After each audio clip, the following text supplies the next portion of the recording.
Türkmen halkının milli lideri ve Halk Konseyi Başkanı Gurbanguly Berdimuhamedov'la Azerbaycan Cumhurbaşkanı İlham Aliyev telefon görüşmesi gerçekleştirdi. Görüşmede ikili ilişkiler ve bölgesel işbirliği konuları ele alındı.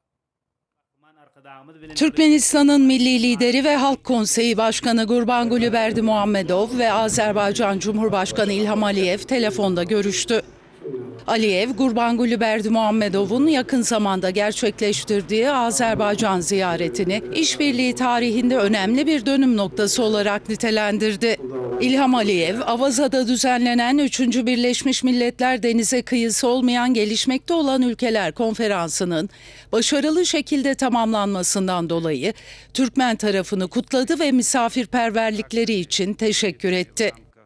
Liderler Avaza'da yapılan Türkmenistan-Özbekistan-Azerbaycan üçlü toplantısının sonuçlarını da değerlendirdi. Ulaştırma ve iletişim koridorlarının geliştirilmesi başta olmak üzere üç ülkenin işbirliği potansiyelinin yüksek olduğu konusunda görüş birliğine varıldı. Görüşmenin sonunda Berdimuhamedov, Aliyev'i uygun gördüğü zamanda Türkmenistan'ı ziyaret etmeye davet etti.